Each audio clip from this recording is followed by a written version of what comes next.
नमस्कार, मेरा नाम है दिनेश और आप देख रहे हैं सीकर संदेश। सीकर ऐसी धरती है जहां से बहुत सारे बड़े बड़े एजुकेशनल इंस्टीट्यूट्स आज के दिन में रन हो रहे हैं, लेकिन इन सब की शुरुआत हम अगर कुछ दशकों पहले जाएं तो यहाँ के बड़े बड़े जो सेठों के घराने रहे हैं उन्होंने इस शिक्षा की शुरुआत यहाँ से करी थी और उसी की बदौलत आज सीकर शिक्षा के क्षेत्र में पूरे देश भर में अपनी एक अलग पहचान रखता है। और ऐसे ही एक संस्थान गोयनका पब्लिक स्कूल लक्ष्मणगढ़ में आज हम हैं और हमारे आज के इस कार्यक्रम में मेहमान हैं group captain Rajesh Mohan Sharma ji. Indian air force में 35 साल अपनी सेवाएं दी हैं और सबसे कमाल बात यह है कि उनमें से 14 बरस आपने सैनिक स्कूल जैसे प्रतिष्ठित स्कूल को संभालने में, चलाने में और एज ए प्रिंसिपल बेहतरी की ओर बढ़ाने में अपना विशेष योगदान दिया है। सर, बहुत बहुत स्वागत है आपका सीकर संदेश के इस मंच पर। Welcome sir. बहुत बहुत धन्यवाद। गोयनका पब्लिक स्कूल अपने आप में एक बहुत ही प्रतिष्ठित और जाना पहचाना विद्यालय है शेखावाटी क्षेत्र का। लगातार बच्चों की शिक्षा और उनके भविष्य को ज़्यादा बेहतर बनाने में इस स्कूल ने लंबे समय से अपना योगदान दिया है और देते आ रहे हैं। तो मैं सबसे पहले ये जानना चाहता हूँ कि आपका जो 35 साल का कार्यकाल रहा है एयरफोर्स में, उसके बारे में थोड़ा सा परिचय हो जाए और साथ ही मैं ये जानना चाहता हूँ कि अब यहाँ जब हमने ज्वाइन किया है आपने, तो इसका कैसे फ़ायदा गोयनका इंस्टीट्यूट के माध्यम से यहाँ के आसपास के क्षेत्रवासियों को मिलेगा। मैंने 15 जून 1980 को भारतीय वायुसेना को as a pilot officer join किया एंड 30 जून 2015 को 35 साल की सर्विस के बाद मैं भारतीय वायुसेना से रिटायर हुआ। आपने बहुत अच्छा इंट्रोडक्शन दिया इस एरिया का, सीकर डिस्ट्रिक्ट का।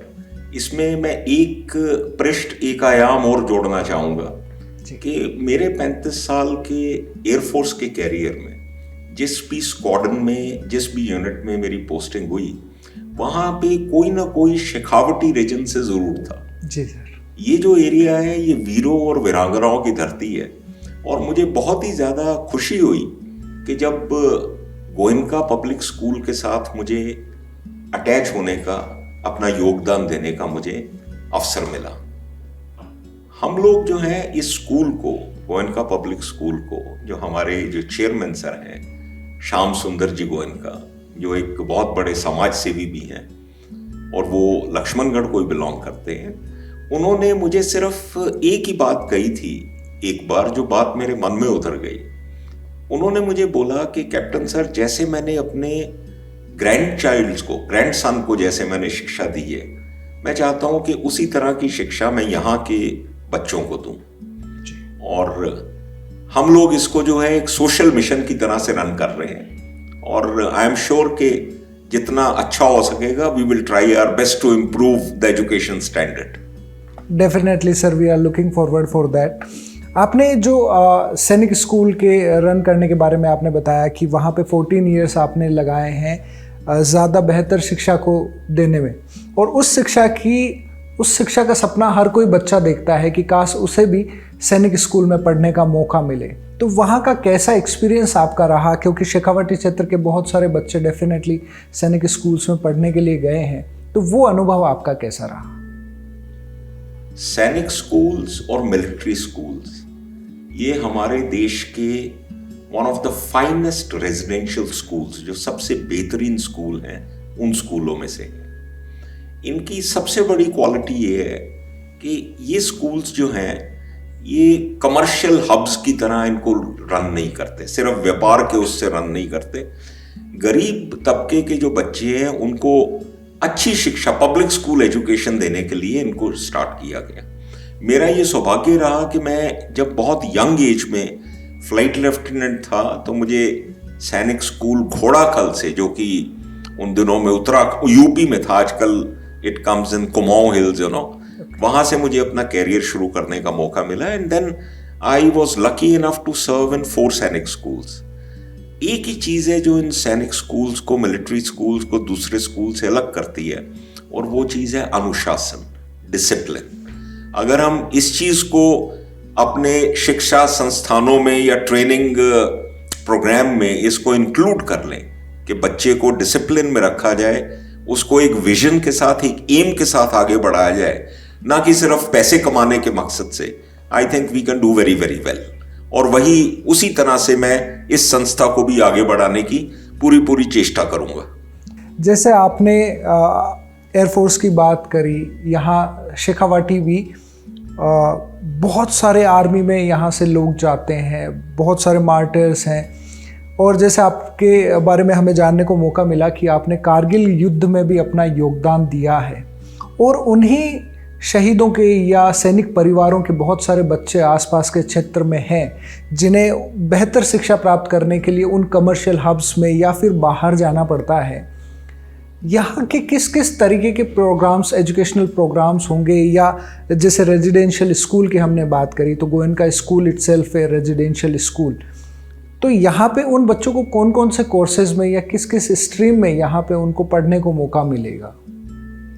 देखिए, जो शहीदों के बच्चे हैं, कारगिल युद्ध हो या कोई भी युद्ध हो, या उसके अलावा जो डिफेंस पर्सनल के भी बच्चे हैं, उन बच्चों को हमारे स्कूल में हमारे चेयरमैन सर ने एक स्पेशल स्कीम के तहत हम उनको कंसेशन भी देते हैं और उनको एनकरेज करते हैं कि वो ये स्कूल ज्वाइन करें। हमारा रेजिडेंशियल विंग जो है वो अभी कोविड के बाद दोबारा शुरू हो रहा है।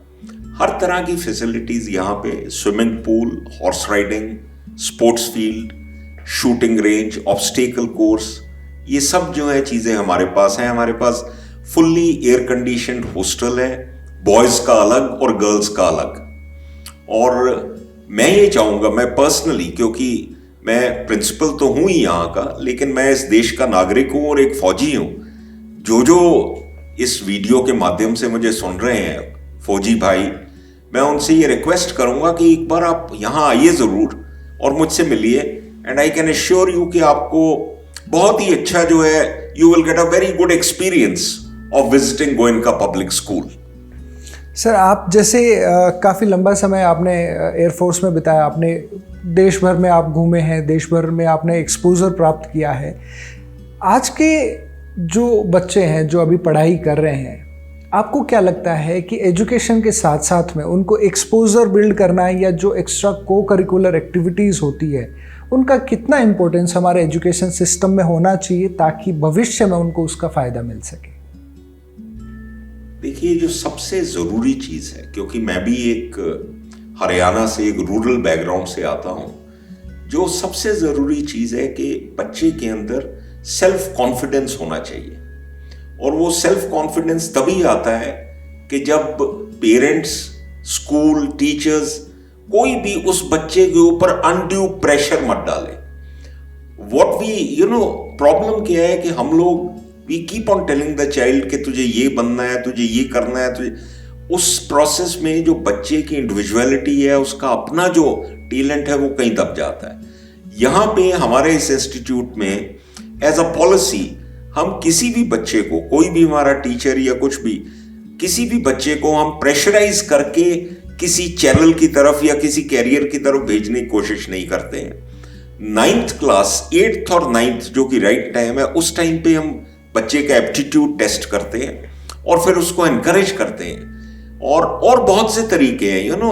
हमारे पास एक personality development and English speaking room है, पब्लिक स्पीकिंग रूम, जिसमें बच्चों को we encourage to speak. Assembly में बच्चे बोलते हैं, हर मौका, हर अपॉर्चुनिटी दी जाती है बच्चों को कि उनमें लीडरशिप क्वालिटीज और उनमें उनका confidence, communication skills, soft skills, ये सब बढ़ाई जाए। और यही चीजें आगे जाके मैटर करती है जिंदगी में। Very true sir. और हम उम्मीद करते हैं कि आने वाले समय में काफ़ी सारे बच्चे यहाँ पर आएंगे, और जो कमर्शियल हब्स या बड़े इंस्टीट्यूट्स के नाम पे बच्चे बाहर जा रहे हैं, उन्हें उसकी आवश्यकता नहीं पड़ेगी। और गोयनका स्कूल जो विज़न लेके चल रहा है उसमें वो सफल होगा, ताकि आसपास के क्षेत्र के बहुत सारे बच्चों को हम अच्छी शिक्षा दे सकें। मैं आखिर में बस आपसे ये चाहूँगा कि हमारे जो पेरेंट्स या जो बच्चे इस वीडियो को देख रहे हैं, इंटरव्यू को देख रहे हैं, उन्हें एज ए आर्मी पर्सन, आप एयरफोर्स में रहे हैं, वहाँ का डिसिप्लिन और दुनिया आपने देखी है, एज ए आर्मी पर्सन आप उन्हें आज के समय के हिसाब से क्या मैसेज देना चाहेंगे, क्योंकि सीकर और शेखावटी क्षेत्र में हम एजुकेशन हब बनने के साथ साथ में ये चैलेंज भी फेस कर रहे हैं कि जो अर्ली एज में क्राइम जो इंसिडेंट्स हैं या फिर नशे की प्रवृत्ति है, इस तरह की चीज़ें जो है वो भी धीरे धीरे बढ़ रही है। तो मैं चाहता हूँ कि उसको लेकर आप बच्चों को और उनके पेरेंट्स को भी आप गाइड ज़रूर करें। ये एक्चुअली जो आपने ये विषय जो स्टार्ट किया है, जो मेरे से क्वेश्चन पूछा है, ये एक बहुत ही लंबा क्वेश्चन है और इसके आंसर देने में काफ़ी डिबेट हो सकती है। इसके कई रीज़न है। मैं इन शॉर्ट सिर्फ ये कहना चाहूँगा, और ख़ासकर मेरी ये अपील है जो यंग बॉयज़ एंड गर्ल्स हैं, जो युवा लोग हैं, कि आप जीवन में सिर्फ एक चीज़ का ध्यान रखिए। जब मैं खुद छोटा था तो मुझे याद है कि मैंने एक बार, हमारे एक टीचर थे मैथमेटिक्स से, उनसे मैंने पूछा था कि क्या ऐसा किया जाए कि जिससे जो है मैं एक अच्छा स्टूडेंट और एक अच्छा वो बन के आगे बढ़ूं। उन्होंने एक बड़ी सिंपल बात मुझे बोली थी जो हमेशा मेरे दिमाग में रहती है कि अपने से बड़ों का सम्मान करो और अपने से छोटों को प्यार करो। This is very very important. अनुशासन, जैसे मैंने बोला, वो बहुत ही जरूरी है। एयरफोर्स में एक हमारे अनगाइडेड मिसाइल होती है, कुछ तो मिसाइल्स ऐसी हैं जो जहाज से निकलते ही सीधा सटीक वॉर करती हैं, और कुछ अनगाइडेड मिसाइल्स, उनको पता ही नहीं किस डायरेक्शन में जाना है। वो अगर आपने यहां से कराची के ऊपर फायर की तो वो हो सकता है जाके रशिया में कहीं पड़ जाए। So we don't have to be unguided missiles. Arjun की जैसे उसको मछली की आंख दिखती थी, आप सब बच्चों को अपना एम दिखना चाहिए, और उस एम को पाने के लिए मैं लास्ट में सिर्फ आपको एक ही चीज बताऊंगा। जो जब मैंने एयरफोर्स एकेडमी ज्वाइन की थी, भारतीय वायुसेना एकेडमी ज्वाइन की थी, तो जहां पे हम कैडेट्स को रखा जाता था वहां एक बहुत बड़ा बोर्ड लगा हुआ था कि जब उस एकेडमी में आप एंटर करते हैं, उस बोर्ड के ऊपर लिखा हुआ था कि from now onwards you will write the story of your life with your blood, sweat and tears. अब से आगे आप अपने जीवन का इतिहास या अपने जीवन को अपने खून, पसीने और आंसुओं से लिखेंगे। दिस मीन्स कि आपको हार्डवर्क, अथक हार्डवर्क और मोर हार्डवर्क वही करना पड़ेगा, और वही एक सोल्यूशन है। और अगर आप ये कर लेंगे, आपको जीवन में सफल होने से कोई रोक नहीं सकता। Thank you very much sir. आपने काफ़ी सारा एक्सपीरियंस और अच्छी बातें हमारे साथ शेयर करी, और मैं आप लोगों से भी चाहूँगा कि जब आप अगर इस वीडियो को देख रहे हैं तो Goenka public school as a residential school फिर से शुरू होने जा रहा है कोविड के बाद और ज़्यादा बेहतर तरीके से, और इसमें ग्रुप कैप्टन राजेश मोहन शर्मा जी का काफ़ी बड़ा योगदान रहेगा। और इनके यहाँ पर होने से आप ये निश्चिंत हो सकते हैं कि आपके बच्चों को जो यहाँ पढ़ने आएंगे उनकी जिम्मेदारी आप एक बहुत ही सक्षम व्यक्तित्व के हाथ में सौंप रहे हैं। उम्मीद करता हूँ कि आप गोयनका स्कूल पधार कर यहाँ के कोर्सेज और अपने बच्चों की पढ़ाई से संबंधित अन्य जानकारी आप प्राप्त करेंगे। इसके अलावा कोई भी जानकारी अगर आपको चाहिए तो नीचे आपको वेबसाइट, यहाँ का एड्रेस और फ़ोन नंबर दिए गए हैं ताकि आप कोई भी ज़रूरी इन्फॉर्मेशन प्राप्त कर सकें। सर, आपका बहुत बहुत धन्यवाद सीकर संदेश की तरफ से कि आपने हमें इतना समय दिया और अच्छी बातें आप हमारे व्यूवर्स के साथ शेयर करें। Thank you. बहुत बहुत धन्यवाद। Jai Hind to everyone. Thank you sir.